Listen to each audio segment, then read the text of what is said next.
Very excited to have with us today John Garison. John is the lead technical content strategist for Metadata Solutions, a Dassault Systems company. His experience in writing about operating systems, programming languages, business applications, and electronic health records, among other things, gives me a unique perspective on most things documentation related. He delights in sharing information and war stories. John is an STC Associate Fellow and taught technical writing at Harvard University and the University of Massachusetts Lowell.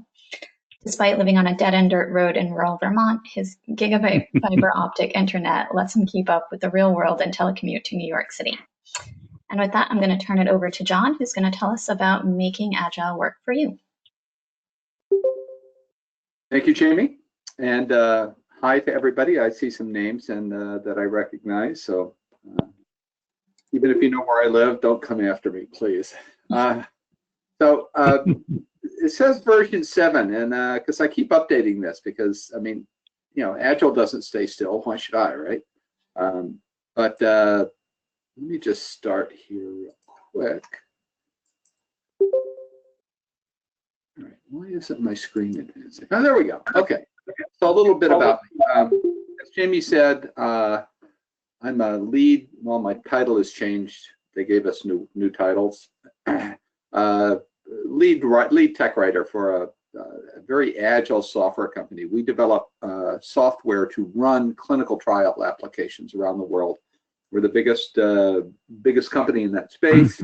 I've been there for 8 years, and I love it. I'm an STC Associate Fellow since 2006, and I've been an Agile-ish veteran since 2001-ish, because there were a couple of things that were kind of pre-real Agile that were on the way. And I've been doing this a long time, so I remember using punch cards, literally, not just for bookmarks either. So I want to find a little about you. We can't do a poll, I don't think, and raising hands and stuff. So I'm going to assume, and yes, I know what assume means, that there are some of you in each one of the following situations. Like you're just curious about Agile, or you're not using it now, but you have a feeling it's coming, or you currently work in an Agile development environment, and either you like it or you don't. So I think there's something in here for everybody, regardless of which of these situations you currently find yourself. So a little bit of history. Agile started back in 2001 when 17 software developers got together to find a better way to develop software. Now, my own personal take on this is they wanted to get out from underneath the thumb of project managers that would beat them into unconsciousness with a organic carrot based on the delivery date that they said that the developer said sometime months ago before the problem was really completely understood. These guys are going to hold their feet to the fire and make them deliver it that day because somebody promised something to somebody, right? So these programmers wanted to get away from that. And the result of that was the Agile Manifesto. And I'm not going to read the screen to you, you can read it, but really they're taking control over the software development process because they're the ones who do the development. They're the ones who understand what the problems are, what the challenges are, when things are working, when they're not, when all of a sudden there's this aha moment and there's something else that no one ever recognized before that needs to be done. All of those kind of things that take it, come into play on this. And so basically, this puts the team that develops the software in control of the process of developing software. And that's basically my take on what Agile is. It's empowering development. So it is a team-centric activity where all the stuff in the product, not just the code, is developed, tested, integrated, the whole 9 yards. The team identifies, assesses, discusses what the challenge is, what needs to be done, how they're going to go doing about it. They determine their own metrics, how they measure the ability to forecast and meet their forecasted results. And we'll get into talking about that. They determine how they're going to work themselves within the team. Their work practices, who's going to do what, how they can pass things off, and so on. What they'll deliver and when, which is like the big thing. And tech writers are part of the team. Developers, testers, tech writers, the product team are like the core people who work in this milieu every day. But it also it includes marketing and sales and accounting and all the rest of the degree of the team, but to a much lesser degree. And team members are equals. Everybody has a say. Really, you can't finish something until we all agree that it's done. And the very interesting thing about this is no two Agile teams end up doing things the same way, even in the same company. I work on 3 different Agile teams, and they all have, it's quite similar, but they're all different in their own way. And that's a good sign. That's good, because each team, they're the ones that have to meet the dates and do the delivery. So why shouldn't they do it the way they want to do it? So the first thing I want to get out of the way is the Agile myth that Agile means we don't need documentation. Well, not true. We do need product documentation.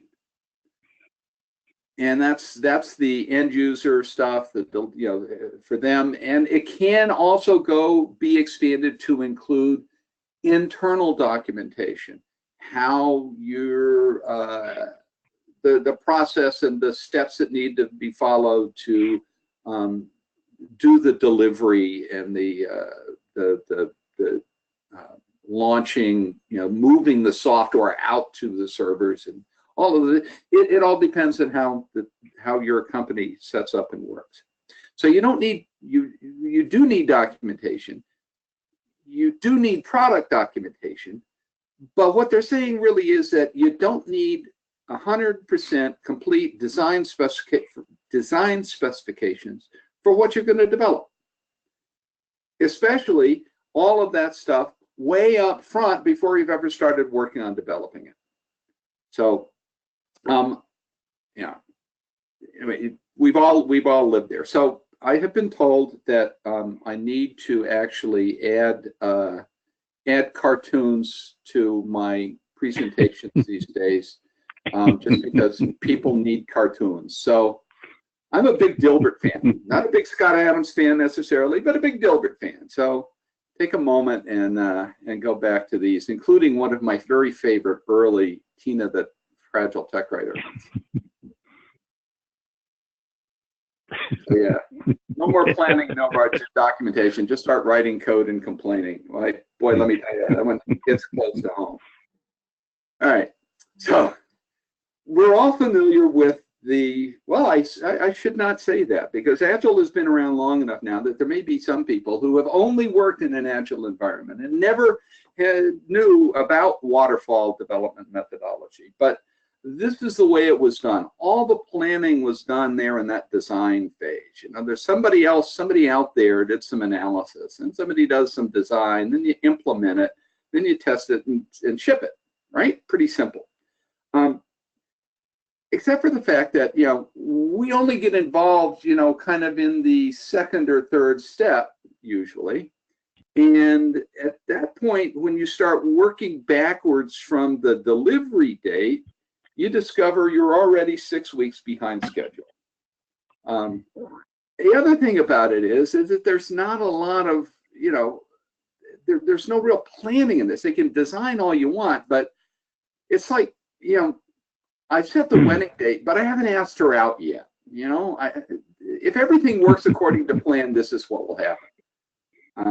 And needless to say, developing software in the waterfall methodology was not a lot of fun, rarely on time. Projected delivery dates were either slipped or the content was compromised in order to meet the date. But it rarely, if ever, did you get what you said you were going to do at the time you said you were going to have it ready. So here is Agile. Now, I found this because, and I said, oh my God, you know, that's not the Agile that I know and love. And then I found this one, and this is much more like what Agile is. It's iteration. So there's a project start at the beginning. There is some pre-work that goes in that is done. The product owners, you know, they know what the customers are asking for. They have business guidelines and requirements that they need to meet and all that sort of stuff. And that kind of is in the background at the project start. But the first thing to do is come in and you look at what do we need? What do we need? What do people want? What do people need? So we get some requirements, design, we implement what we designed, we test it, we evaluate it, give it to customers maybe, or some group of people to try it out and give you feedback, and then do it all over again and follow that cycle around and around and around and around until you get to a version of the product that meets your requirements, is shippable, and you ship it, and then you start over again and do it again and again and again. It's cyclical, it's simple, it's not hard, and it makes sense, honestly, because the beauty of Agile is it allows you to learn as you go along and do things, and to take what you have learned and factor it into your plans for the next cycle when you are doing the requirements and design, implementation, testing all over and over again. So you improve your understanding, you improve your knowledge, you get better at figuring out what you're going to do and how in this manner. And each one of these cycles, whoops, got ahead of myself there. Each one of these cycles is like a sprint, if you will. And that's a term that we're going to get to on the next slide. So everything in Agile is about either milestones or meetings or, you know, kind of concepts about it. Let me talk about the milestones first.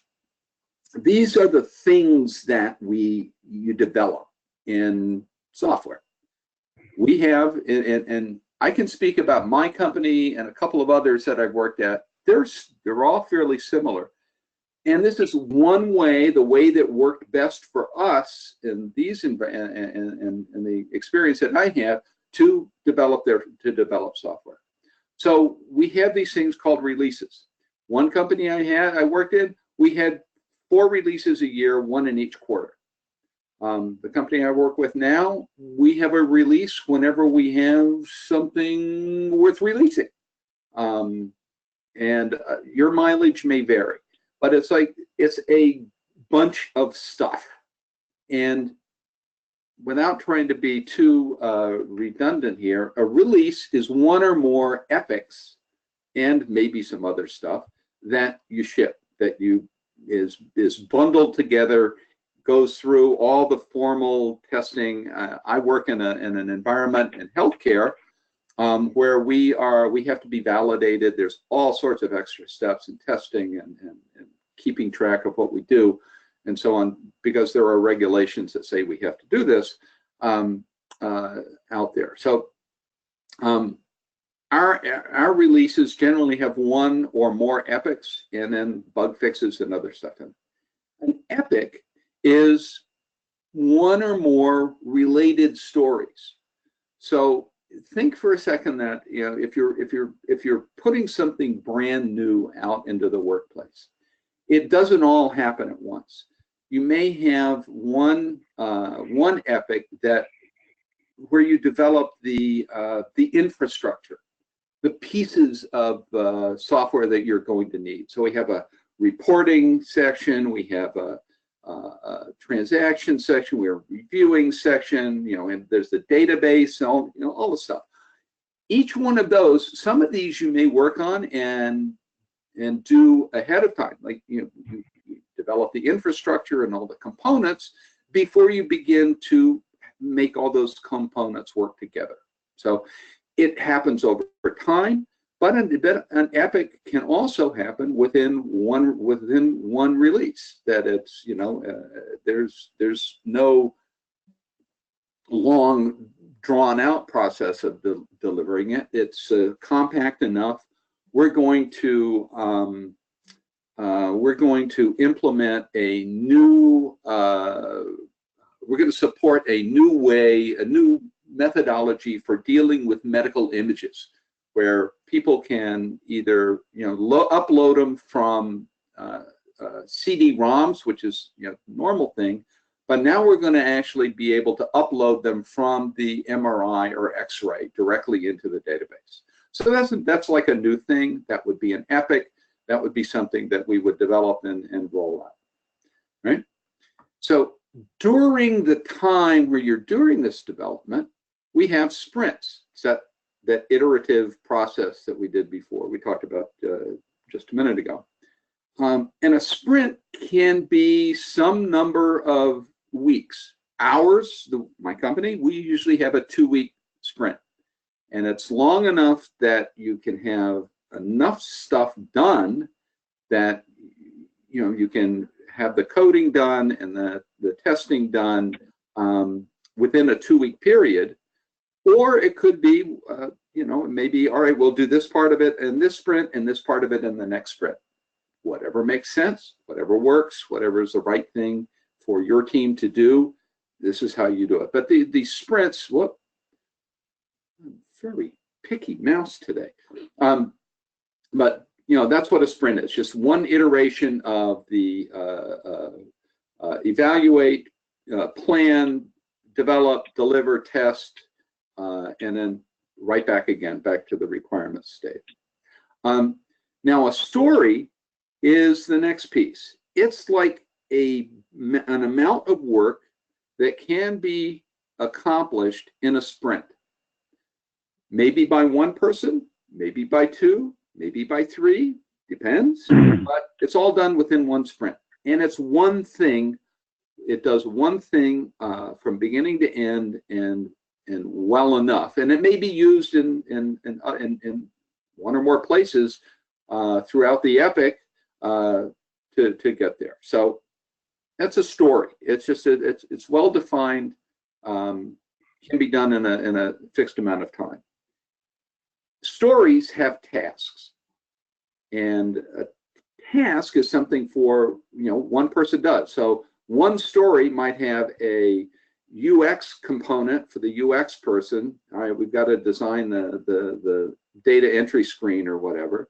The developer has a task to code it so that it shows up and works the way it's supposed to. The tester has a task to test it, and there may be a task for the documentation guy to go in and write up the documentation for it. Those are tasks. All their tasks made up of make up stories. Stories make up epics. Epics make up releases. And sprints are the amount of time that you use to do this. All right? And if you have questions, please feel free to ask them. I'm easily distracted, so keep that in mind. We will talk about meetings, but I don't want to go through a lot of them here. Just kind of real quickly, there's a grooming meeting where you look at something and say, okay, what is it? And we'll kind of figure out how long we think it's going to take. There's a sprint planning that says, okay, we've groomed all these things. We're going to look at which ones we're going to do in the next sprint that's starting today. A scrum is a meeting every day. It says, how you doing? Got any problems? That sort of thing. Reveals are usually kind of at the end of a sprint, and maybe one at the end of a release where people show what they've done. Hey, I'm gonna demo my component that I've been working on, the new report format, so on. And a retrospective is at the end of a release, you get together and you go and you look at things that are, hey, what did we do that was great, that worked well? What didn't work well? And what should we be doing that we're not doing, kind of thing. So things to keep doing, things to start doing, and things to stop doing, because they're getting in the way. All right, we'll talk about that in those in great detail. The concept. All right. One of the things that I kind of stressed in the difference between Agile and waterfall development was kind of predictability. How can we say we will be able to get this amount of stuff done 4 months from now and ship it? And one of the ways that you can do that is by measuring the metrics for your level of effort. And the level of effort in Agile is a fib. And it doesn't mean a little lie. It's short for Fibonacci, who was some Italian mathematician back in the day.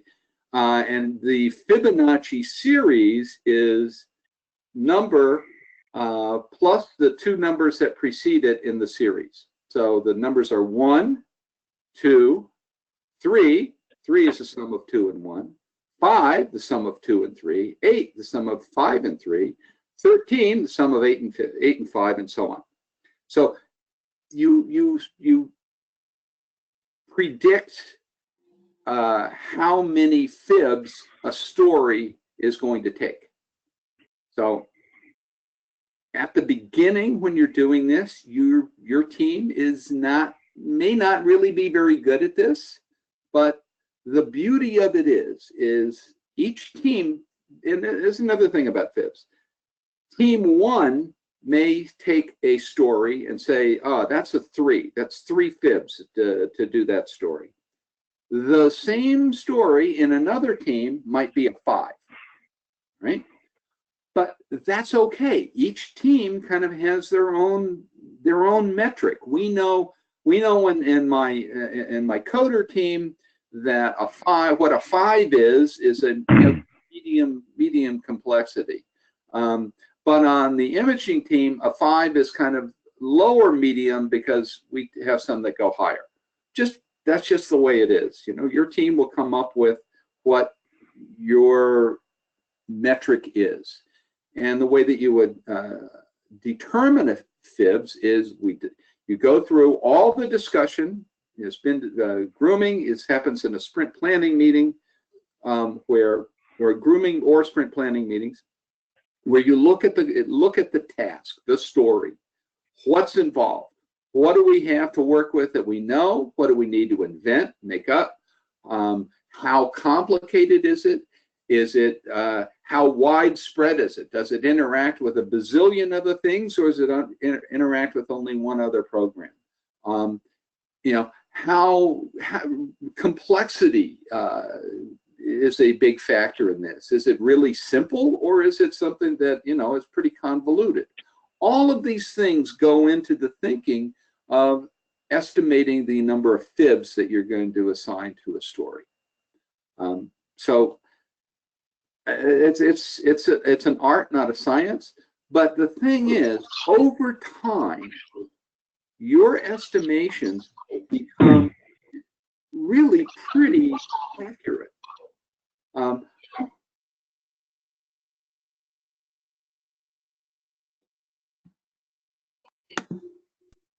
number of fibs that your team can accomplish in a sprint. And you may have 5 developers, you may have 7. The number of developers times the determines how many fibs you have available to you, and you can look at that. So that when you're going through the process, you're looking at the content you have, and you're looking at the amount of capacity that your team can handle.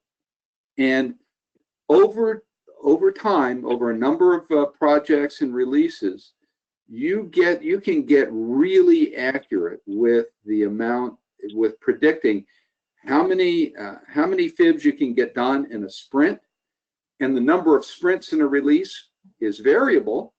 So, you know, you have more stuff to do, more complicated things to do. You may add more weeks, more sprints to the process, and so on. The result is you get to be able to measure how much you can really do over time, and it's pretty accurate. And backlog, just to skip over it, backlog is kind of everything that anybody wants is your backlog. The business people may have their items that they want. Hey, we need to add this because we can charge more money for it and we can become more profitable. Customers may have complaints or features that they want to get implemented, that, hey, we need to be able to do this because that's good for us. All of that stuff. All of these things get compiled, numbered. There's an application usually involved in Agile. My company, we use Jira. We used to use Rally. There's a bazillion of them out there. You know, I assume they all do more or less the same thing. But they keep track of all of these and they number them so that you can track them, so that your customers can track them as well. Right, so that's kind of the big picture. So now we're going to go, and I'm going to start talking about the meeting. So any questions about this? So Fibonacci numbers are assigned to stories only, like no one assigns them to tasks, or if they assign them to tasks, do they get added upward into the stories, or doesn't it matter?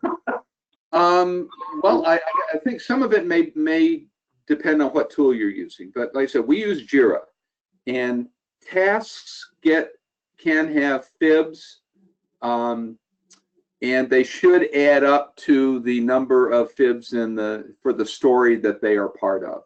I don't know that it does it automatically or not, but stories are always fibbed. They always have a value on it. Tasks maybe not so much, but it's the story as a whole that's important, because you can't complete and tick off that, yes, we finished this story until all of the tasks are done. So, you know, it almost doesn't matter at that level, but it's the number of fibs in a story that are really important. All right. So let's start with the grooming meeting. Grooming, it happens at the beginning of releases and sprint pre-planning, and it's kind of before we really get started in this, let's take a look ahead. And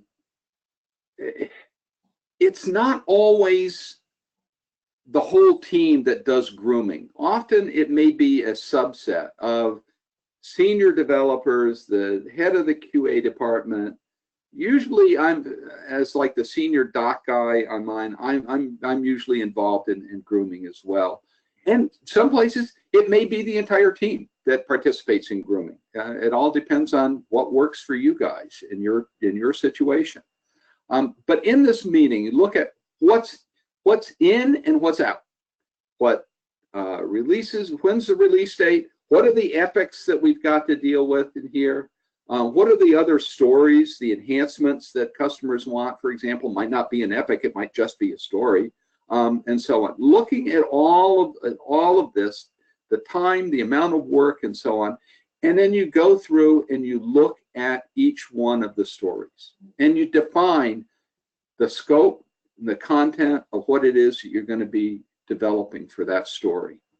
The rationale and importance. Why are we doing this? Which is, you know, an often a question that is not asked and it certainly should be. What's more important? Let's figure out what the priorities are. So we know we need to have, you know, this piece here at the beginning because we're going to use that in a lot of places later on. So that has to be done. Those kinds of things all come into the order of this. Now, I'll be honest. In one of my teams, our lists, our backlog, which is the collection of all of everything, is, I would say, at least 300, if not 400 items long. And one of the things you do in grooming is you pull things up that you're going to work on in the upcoming sprint, or in the release, even, you know, at that scale. And you know, it's you know, it's tough sometimes to do that because there's trade-offs that have to be made. My pet project is getting pushed down, yours is going up, but there's a reason for that. It's not just, you know, because, you know, you're nicer. You know, it has to do with the reason why we're here, the work that we're doing. But you prioritize that backlog list, and then you start adding up all the fibs until you get to your capacity, and that's where you draw the line and say, okay, where we are right now, these are all the things we're going to be doing in the next sprint. And you say, oh, wait a minute, that's not working. We gotta go back and forth, back and forth, back and forth. One of the things that you do is, because it's not exact at this point, because in many cases you haven't done the accurate fibbing, but you can do what we call t-shirt sizing: small, medium, large, extra large, and you know, gives you a good idea to figure out how this is. And one way we do it, instead of doing an 8 in there's a box, how many fibs is this story? Instead of putting an 8 in it, we put a 0.8 or 0.08, I can't remember, to show that this is a guesstimate, but it's not final yet. So if you see a decimal point, you know it's not, it hasn't really been finally projected and estimated. So this is a grooming meeting, and they go for an hour or two. Sometimes more than one of them for sprints, certainly more than one of them for releases and so on. So as a tech writer, you know, what good is a grooming meeting for me? Well, it tells you why they're doing things. It lets you see the big picture, what's going to happen in the next several months of your work life, and you know, not only what, but why and how and what order, and who thinks is important, who doesn't. All of that kind of goes into it. By being in the grooming meeting, you get an opportunity to put in your input. And you know, when you hear something that says, "Oh, we're gonna change the user interface of all the pages," and that's a 2 in terms of fibs. That's really easy, because for programmers, all they have to do is put up a new framework and say, you know, update, and it updates everything. For a documentation person, that's not the case. I mean, there's an old axiom, you know, whatever is easy for the programmer is difficult for the documenter, and vice versa. So this is a chance for you to raise your hand and say, wait a minute, you know, this means I have to retake every screenshot, redo every process description, and so on. So your chance to get your input into the team. And the other thing is, you know, maybe you don't want to speak up in the meeting, or it's, you know, you don't want to sidetrack things. Set up a follow-up meeting with whoever is championing a story, and talk to them about whatever your concerns are. So it's good. It's a good meeting to go to if you're a tech writer. Next, sprint planning. So grooming is kind of, you know, we've got all these bazillion things. We're constantly looking at them and grooming them, but we're going to start a new sprint. And usually we have our sprint planning meetings in the morning, and we start the sprint at the end of the sprint planning meeting. So we select the stories that we're committing to deliver at the end of the sprint. We go through and look at all the details, the risks, you know, what could go wrong, you know, What are we relying on? Is some other team doing something that we need to have? You know, all of these kinds of things. And then we fib it. And the way that we do our fibbing, if you will, there's lots of ways to do it. There are decks of fib cards. Everybody gets cards, and they at the count of 3, everybody shows their number. And it's important to do it in some way like that, because what you don't want is to really have the senior developer say, "Oh, that's a 3," and everybody else thinking, "Oh, it's a 5 or an 8," and okay, yeah, it's a 3. That's not going to work. It has to be everybody gives their own opinion of how long something, or how many fibs, because it's not how long, it's not how complicated, it's all of these things wrapped in. So it may be easy to develop, hard to test. All of these things kind of factor into it. So everybody shows their number, 1, 2, 3, 5, 8, 13, whatever. And then you go around and talk, because almost never does everybody come up with the same number. So somebody will say it's a 3, someone will say it's 5, someone will say it's an 8. Why do you think that? And eventually you come to an agreement that, okay, could you live with the 5? And the 8 guy says, no, it's for me and what I need to do, and here's the details, it's an 8. And everybody says, okay, it's an 8, even though for some people it might not be. But there's one number, and the team decides what that number is. And that gets assigned to it, and then you add that up, goes into your capacity, and all of that sort of stuff. So all of these things happen in the sprint planning meeting.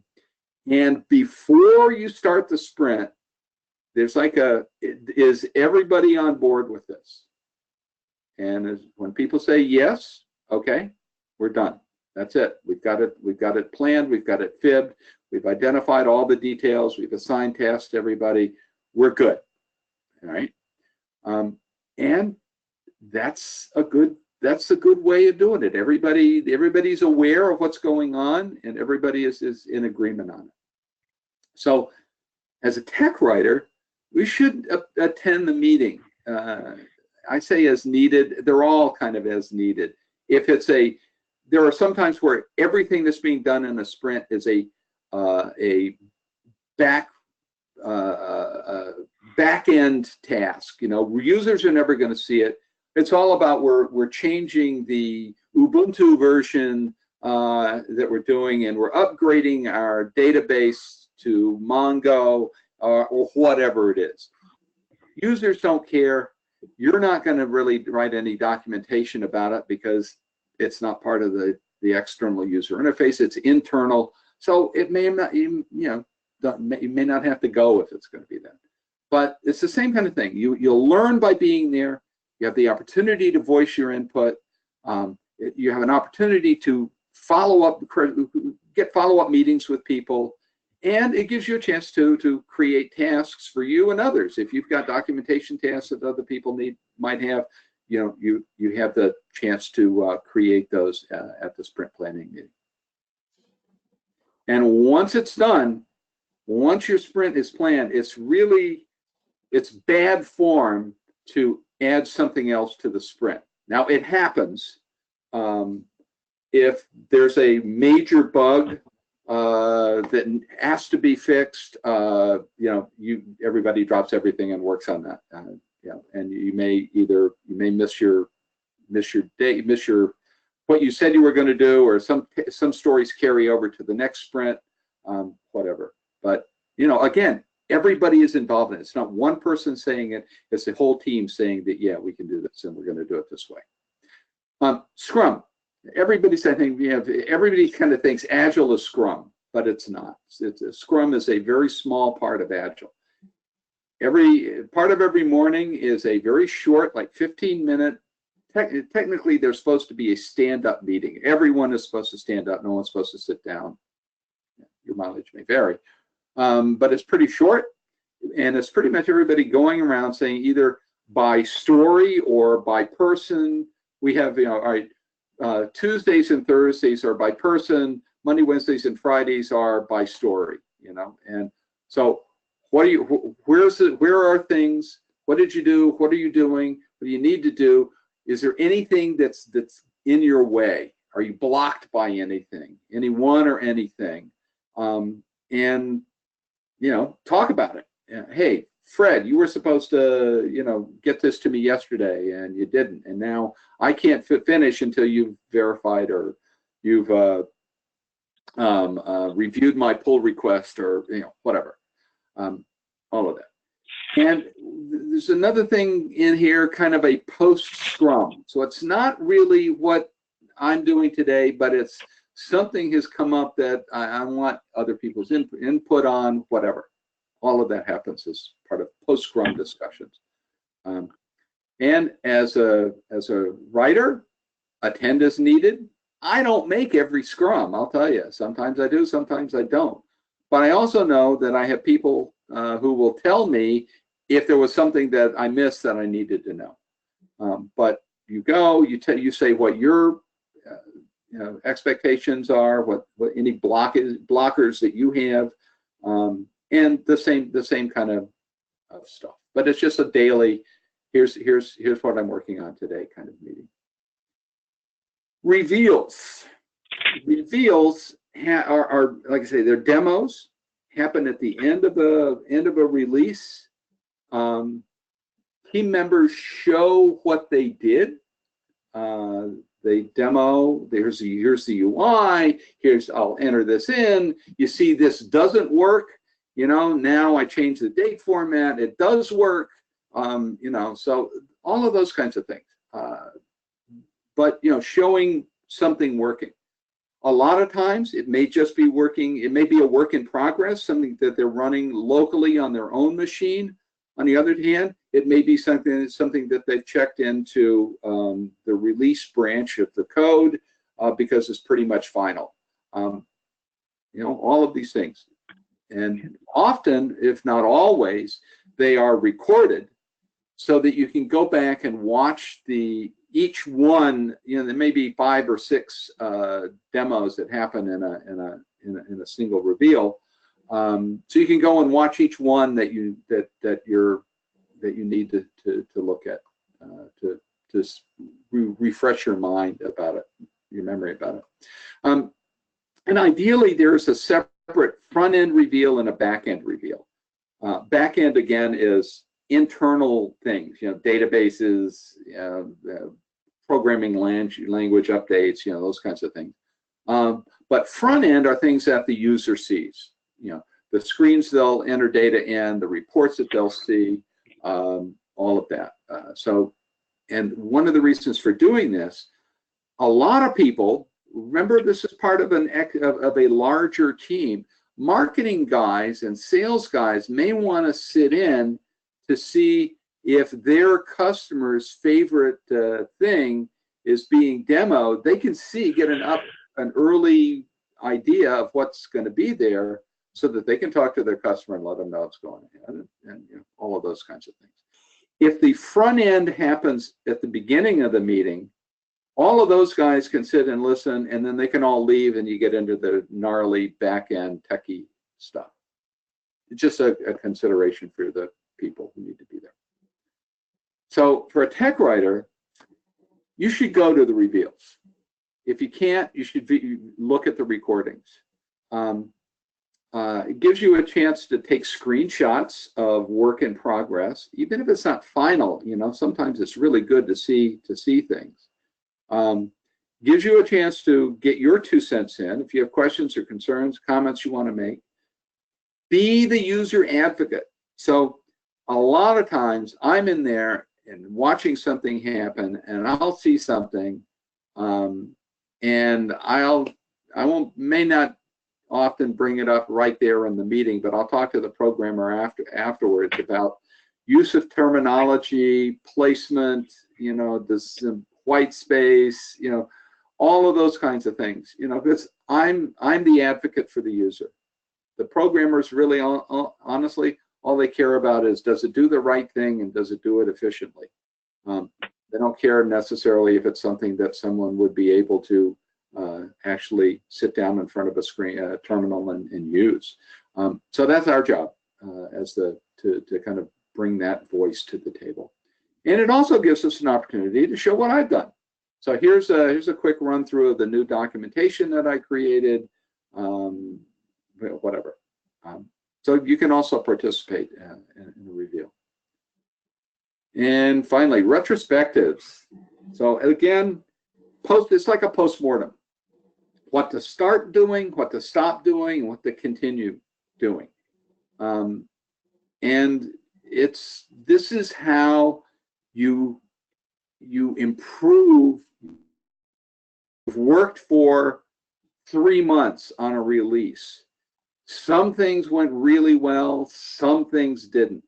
This is the chance to take all those things that you need to fix or you need to start doing and talk about them with the team. I had one in a retrospective just last week where we had one gigantic epic called version 3 enhancements, and they just started dumping everything in there. And this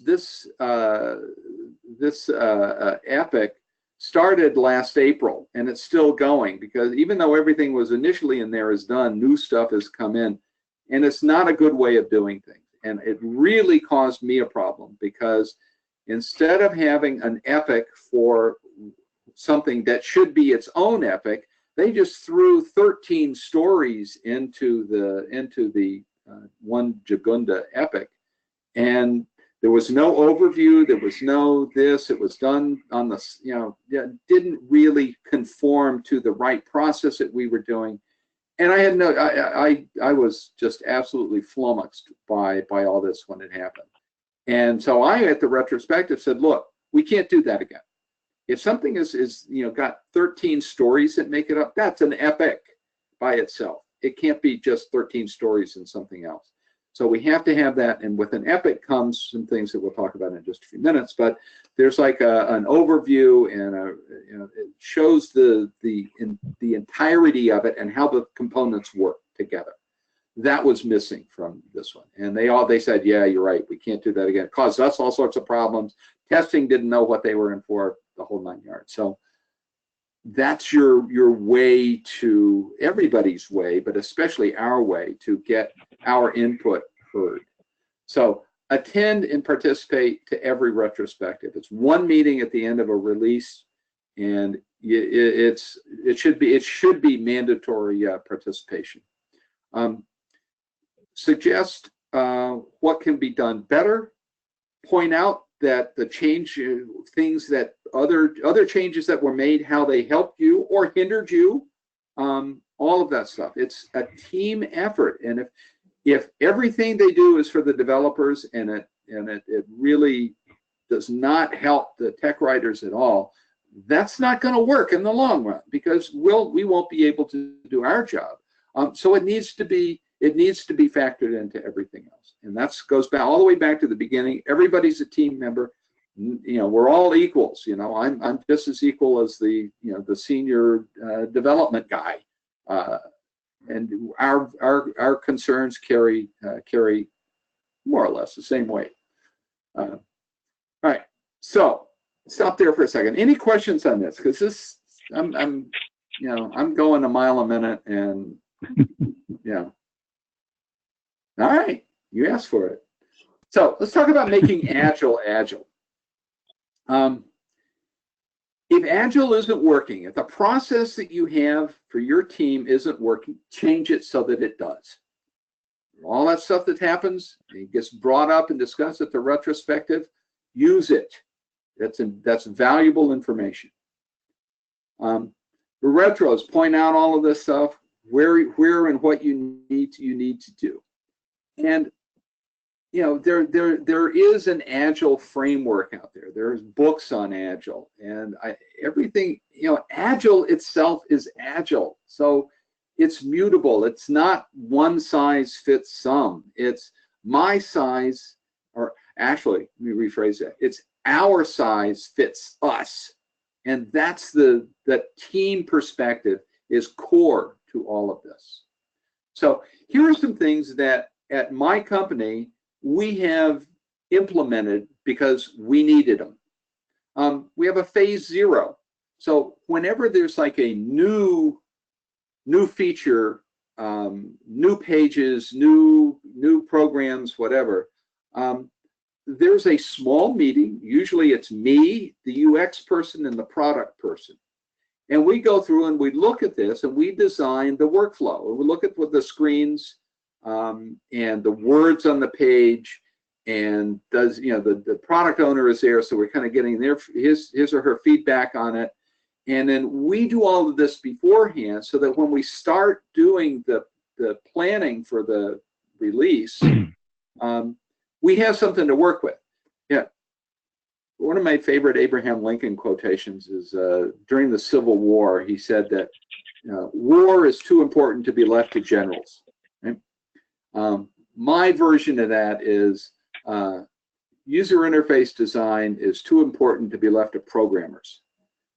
People who know what they're doing, the UI, UX people who know about workflow and how to present and organize and structure and present concepts and information online, and tech writers who know the words and the terminology that work best. We need to do that. So we do that in phase 0, and then we hand that to the developers and say, here's you know, kind of the way that this needs to be implemented. And most of the time they're really grateful because they don't like doing UI design. They just slap something on there and you know, so on. So this gives the right people a chance to do things the right way. The post-Scrum discussion, mentioned that before. We needed them, so we just added them, and they're occasional. We have mini grooms. So remember I said that sometimes something will come up that's really hot. You know, some customer is doing a presentation to their board of directors, and they want something to wow them. You know, that may be one, but most of the time it's a bug that's a problem that we have to figure out how to fix. But is something hot? It's a small group of people, usually SQA, software development, and product, and they figure out what it is and even go so far as to sign fibs to it and give it to somebody to do. But they're small. They're not. It can't be an entire feature or something. We have the idea of a melting pot. So there are always a lot of really small things that are either bugs or problems or whatever. And somebody will do it, you know, I've got an hour before lunch, so let me take one of these little things and just take care of it. Fix a typo, fix text overlapping other text on the screen. Something's not positioned well, things like that. And we just add those to the melting pot. And they're usually they're almost always 1 fib things. Takes less than 2 hours worth of work. We have added, as I said before, Jira is our Agile tool where it keeps track of all of our bugs, all of our features, all of that sort of stuff, and you know has you know, who does it when, why, you know, all that stuff is in Jira. So after a while on one product, I realized that we weren't doing a really great job in grooming and sprint planning to determine what needed documentation and what didn't.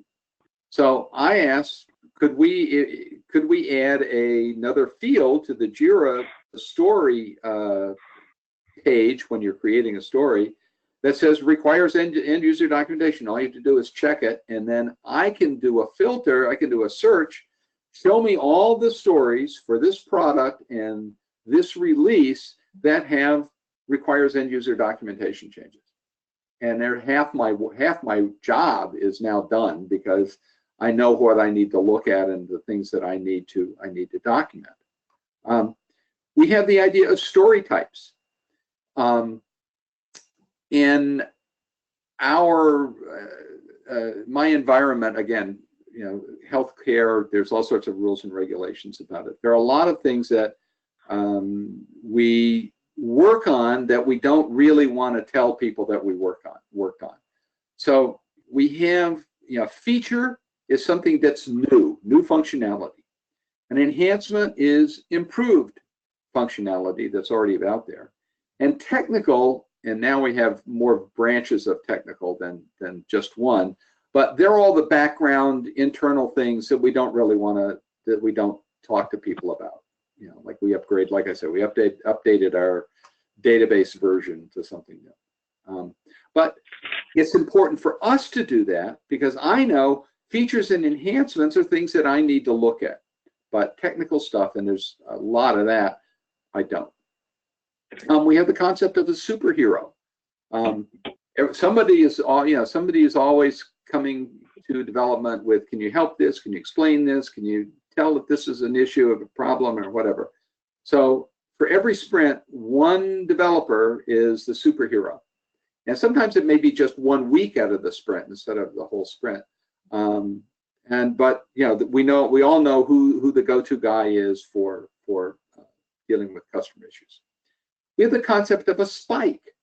So something that we're going in a new direction, we have a lot of questions. Hey, well, can you do this? How does that work? Those are spike tasks. Define what you need to understand or what you need to find out, and it becomes a spike. Somebody goes out, does the research, adds the information that they got to the Jira card on that, and there you go. You've done something that needs to be done. That find out information.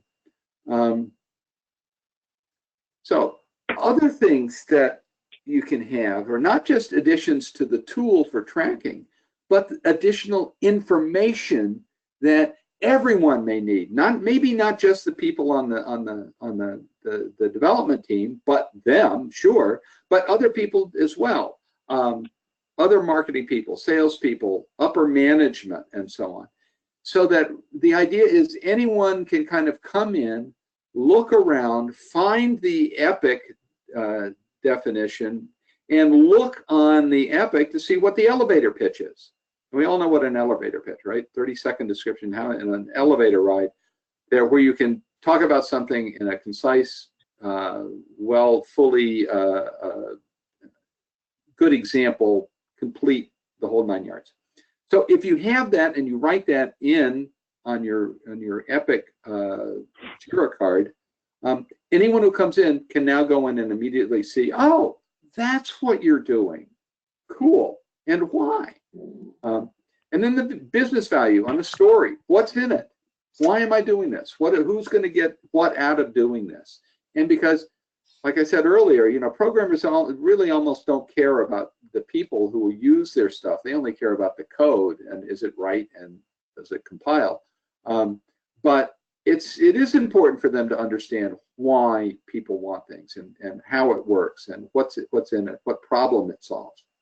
And then finally, all the things, everything has descriptions, especially bugs. I mean, oh my God, the bug descriptions I get sometimes are just horrible. But the more detailed and more complete descriptions you can get for issues and tasks and why you're doing something, what it's supposed to do, better written, better complete it is, the more helpful it is to everybody. Instead of having to go talk to somebody, you can just read the Jira ticket. It includes, like, here's risk. Here's the things that are risky that we know they're out there. We don't know how bad they're going to be. We may get lucky, but maybe we're going to have to solve this problem. So on. For bugs, how to replicate it, and what exactly did they change? I mean, how many times? I don't know if you write release notes like I do, but such and such doesn't work. That's the bug description. Such and such now works. That's the fix. Well, what did you do? Well, sometimes it's important for them to know that, and sometimes it isn't. But you know, all of these things kind of come into do. All right. Documenting in an agile environment, you know, getting down to the stuff you guys really care about, right? Finally, I hate to be anticlimactic, but it's not that different than writing about it in any other kind of a software development environment. Agile does call for less design documentation, but not less user documentation. Go back to myth 1. And documentation is as much a part of the product as the code is. You can't ship a product. I think it's illegal in some cases, some states, to ship a product that doesn't have any documentation. You know, you're not doing the users any favors. I mean, we've all woken up, gone into Gmail one morning, and nothing looks like it did yesterday. You know, it's like, what did they do? You know, and there's no documentation. You just have to figure it out on your own. So, but for us, this is a big deal. So again, you're a team member like everyone else. The documentation itself isn't much different than usual. As a matter of fact, it's probably almost the same. And so you're not writing differently. You're just, you know, let me rephrase that. What you write isn't different. The way you get to do the writing is different as a result of working in an agile environment. It's not critical usually to document what the developers are working on it at the same time that they're doing it. Documentation can follow, you know, something. I can get into this in a little bit more in a second, but you don't really have to document in real time. That's what I'm trying to get. One of the things that, well, how did that happen? Oh, I know why. So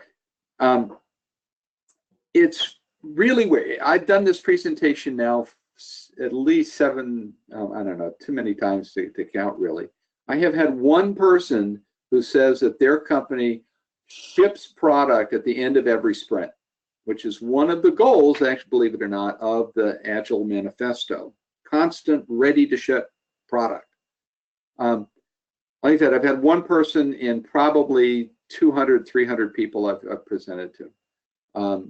So it's not often, it's not really a requirement that you be able to, you document and be able to ship at the end of every sprint.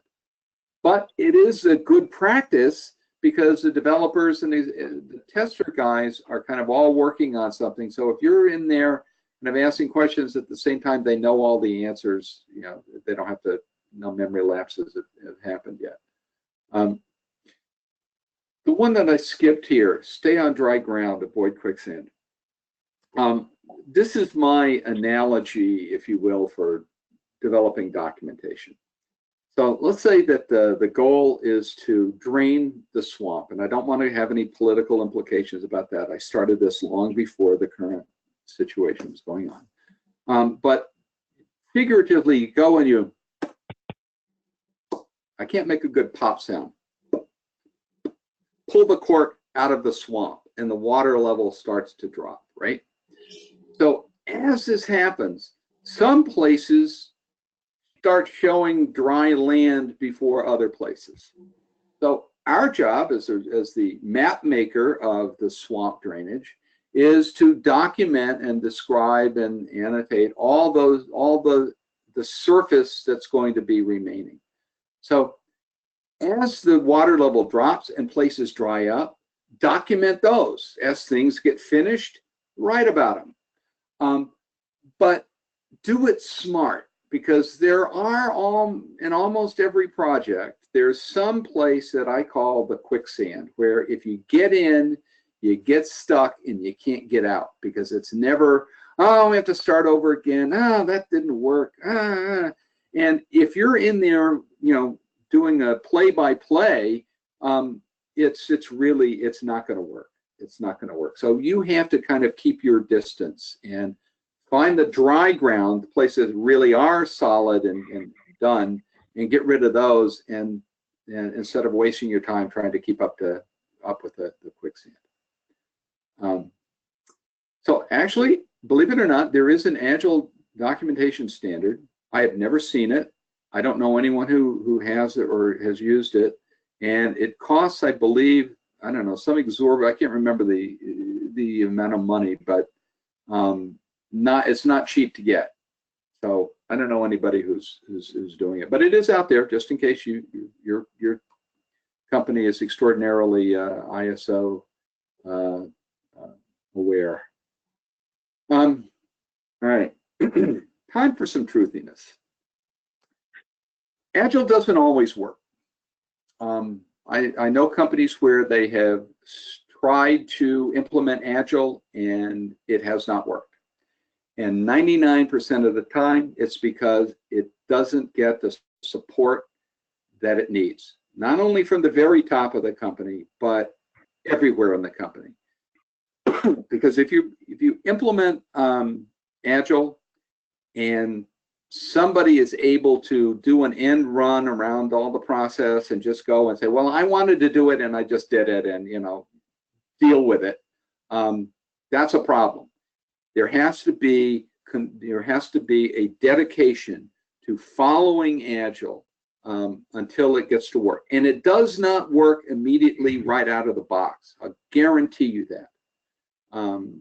It takes a while for Agile to really get going and for people to get comfortable working in it. And you have to give it that time, and you have to support it, and you can't, there can't be an out for people. So if your company, doesn't have like discipline, it may or may not, it may not work. It requires a real diligence and disciplined approach to a new working environment. So Agile can work. It takes time and patience. It's gradual improvement, and you may not see it for weeks, months, maybe a year or two before you really think it's a lot better now than it used to be, right? So, and here's the thing I learned this morning, really, literally this morning. This idea of a working agreement, where if your team, after they've been working in an Agile environment and with the rest of your software development life cycle and all of those kinds of things, come up with a statement of how you work. And I assume that the slides will be made available, so you can follow this link. But it's kind of neat to look at. It's a great idea. I don't know why I never thought of it before, but hey, that's why there's always somebody out there smarter than me, a lot smarter. Anyway, it takes time to kind of become comfortable working in Agile, especially if you're going from waterfall, or there's a jokey water Agile fall for places that kind of get around things. The path is not always smooth. Here common issues. How do I get the developers to listen to me? Well, go to the meetings and say your piece, but on the other hand, don't waste anyone's time. Do your homework. Ask for clarification. Hey, would it be right to say, this, or this? That's kind of a good question to ask, as opposed to, hey, can you explain this to me? Show your bona fides, show that you've done your homework and you're working on this as well, instead of trying to get somebody to do a lot of your work for you. And the more you value other people's time, energy, and effort, the more they will recognize that. Right. So, how do I deal with working on multiple teams? Well, do your best, know your priorities, and do the most important things first. there are times where you're going to have two teams in conflict. My March and April are going to be awful because I have two teams with two releases on the same day at the end of April.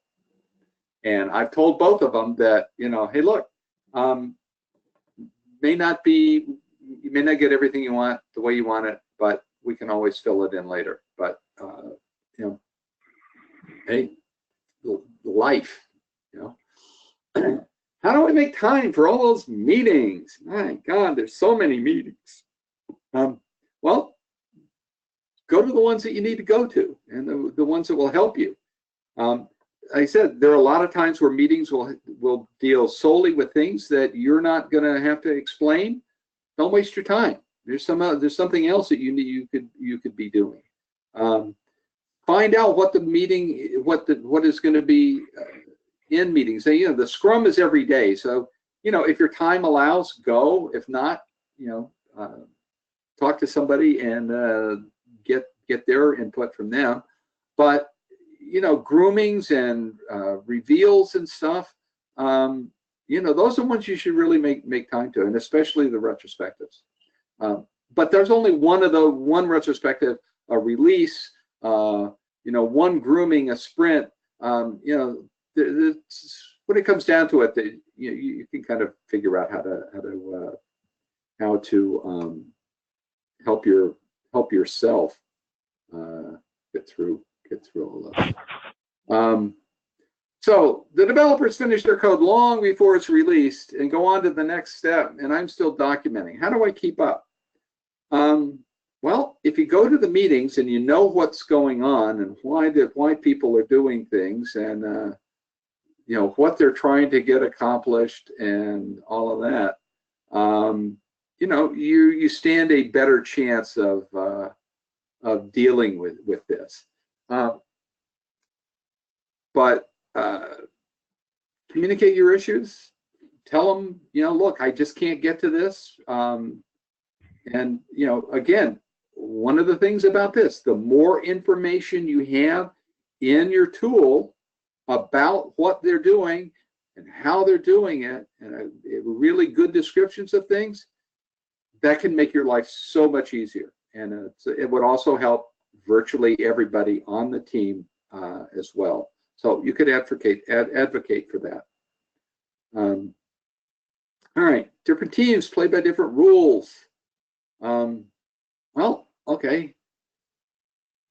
One thing you can do is if you're on an Agile team, multiple Agile teams, and something is working really well for one of the teams, introduce it to another team where that also might work well. That's one way that this kind of cross-pollination can happen. You know, but you know, yeah, you know, sometimes you have to cognizant dissonance. Is that the one where you have different things in mind, but you can kind of go back and forth between them? I was on Psych 101 was a long time ago. All right, so here's one that's really a gnarly one. So I say unblocked, but they just closed my cards and closed the story and moved on. How do I deal with it? And this is one that, you know, it's a bad sign when they're doing that. And I hate to say it, but it's probably not anything you can deal with on your own. You need to get help. And talk to the project manager first. Because they're really the ones who are in charge of making the project itself run smoothly. And this is kind of all part and parcel of what they do. But so talk to them and say, hey, look, you know, they're just going on. We shouldn't have finished this. I've got major issues that need to be taken care of. And now it's closed and, you know, it's going to fall off the radar, and that's not good. If the project manager can't or won't help, you got to use the nuclear option, which is to get your management involved and let them deal with the other guy's management. But make sure that they understand what happened and what the cost was, the problems that you had to deal with as a result of this. And you know, it's just also really bad form to do this. It violates the kind of equality rule that we're all good. All right. So what can I do? Just in general, be an active participant. Be the user advocate. Volunteer for things. If there's something, you know, honestly, best career move ever 101 is volunteer for things. If they're implementing something new, often offer to be the first guy to check it out for what it means to the documentation team. That'll make you the expert. That'll make, you know, give you a time and you know, insight and expertise, and expose yourself to other people in the company, and so on and so forth. It's a good career move, for nothing else. And build alliances. I cannot stress the build alliances thing enough, especially on your development teams. The SQA people should be your best friends ever, because they are in the same boat you are. They see the whole product. Programmers generally deal with, you know, I know this piece and I know that piece, but I don't know much about the other pieces. But they have to work across the entire product. They also are you know, up on what everything is supposed to do. They may know more accurately than the programmers do about things like, hey, well, if I change this in my product, what effect does that have on this other product that gets stuff from this application? They will know that. They will be the other benefit from working with very closely with your SQA guys. They can give you access to their trial systems. Pre-release code that's got data in it that you can go in and look at and play with and see what they are. Make sure you're a good citizen and don't step on something that they're working on. Last thing you want to do is do something that would, you know, cause them, you know, pain and anguish because something that they've been working on to set up to test got compromised somehow. But work closely with your SQA people. If you take home one thing that's not really Agile, that should be it. And consider becoming a Scrum Master. Yeah, somebody's got to run all these meetings, right? Might as well be you. And I know that in previous places, tech writers made really good ones. It gets you very involved, and it will up the kind of respect that you get from people, because you're the voice of reason and sanity conducting all these meetings. All right, so bottom line, how do you know if you're doing Agile right? And the answer is simple. When things are getting better, things are always getting better, you're doing Agile right. Because of the feedback that's coming in, the camaraderie, with everybody else, that's how. And that's it. So again, speak up. If you got any questions, let me know. Start practicing now for your next meeting. And like STC, what you get out is directly proportional to what you put in. Thank you. Hi there, this is Joan. I do have a question. I'm sorry, I can hardly hear you, but go ahead. Oh, I'm sorry. This is Joan about phase 0 that you mentioned. Can you come up with some background and how that evolved and who's involved in the phase 0 UX UI review and so forth? Sure can. Yeah. In one release, the programmer decided how things were going to be displayed on the screen and stuff, and all the wording and everything, and it was an unmitigated disaster. I suggested changes, but it was too late in the game, so they said all that sort of stuff. But it was just terrible, and so I said, look, it's hard for me to document this when there's one word that's used to describe for two different things, and then there's 3 words for one thing, and they're, you know, the order is all wrong. The UX guy couldn't believe what it was. So we went to the product owner and said, look, this is terrible. She says, yeah, I know, I've been getting phone calls. So here's how we can fix it. You, me, and Mike, the UX guy, we'll go through this ahead of time. And she said, okay. And that was it. We just did it. And then so the next time we had one of these, we met several meetings, an hour here, an hour there. The UX guy drew it up. I came up with the terminology stuff. And when we were talking about it and doing the grooming, the product owner said, and here's the design that we've come up with for the workflow and for the screen design. And the programmer was, oh, great. Now I don't have to worry about that.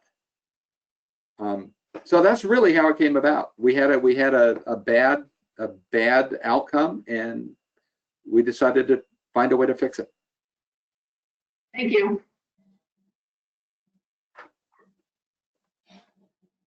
Hey, John, this is Danielle.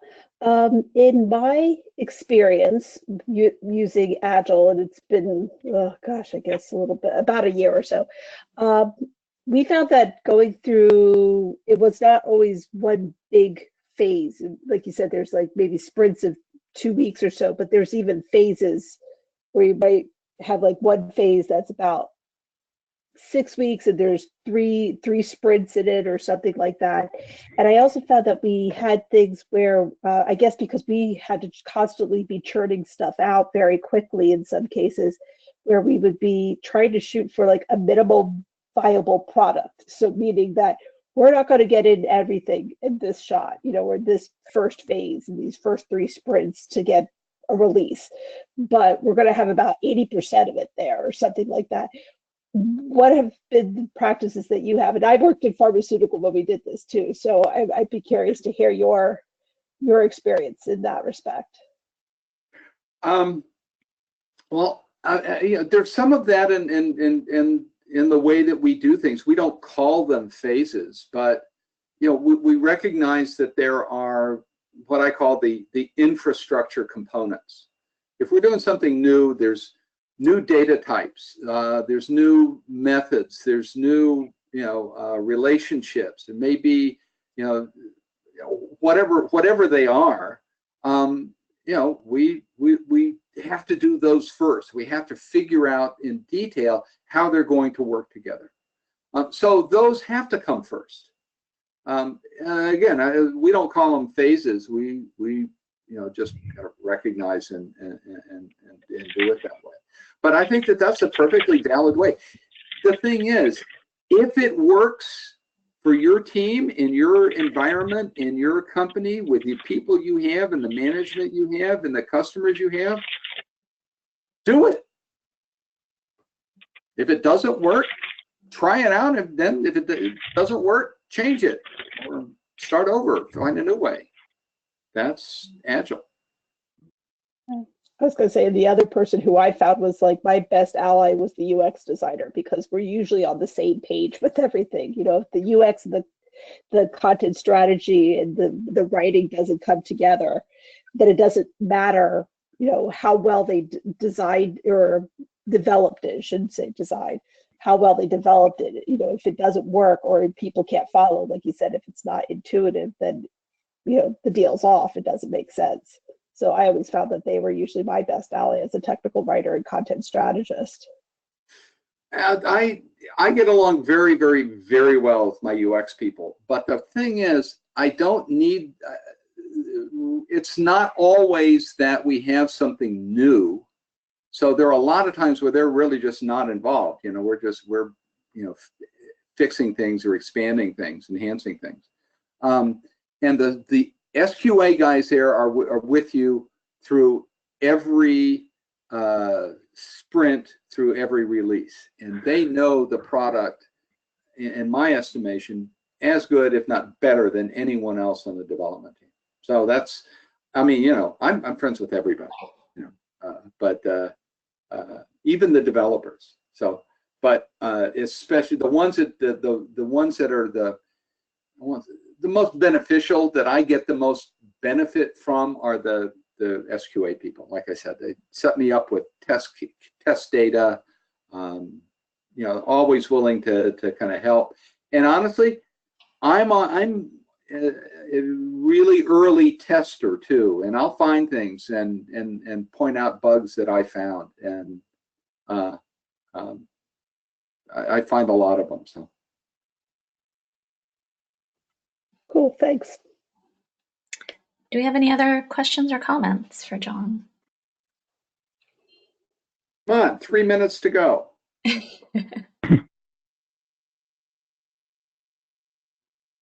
All right. Well, here's the Agile manifesto on the screen. Worth working, and I will send Jamie a copy of the slides so that you can take a look at them. Perfect. Thank you so much, John, for sharing your time and your expertise. This was great and super informative. And thank you to everyone for joining us, and have a great night. Yeah, and if they don't have an assessment form, would you please tell Jamie what you thought of it, how I could make it better? I would really appreciate that. Thank you. Okay. Well, I great. want my retro. Thanks, John. Bye. Thank Yeah. you. Thanks. Thank you.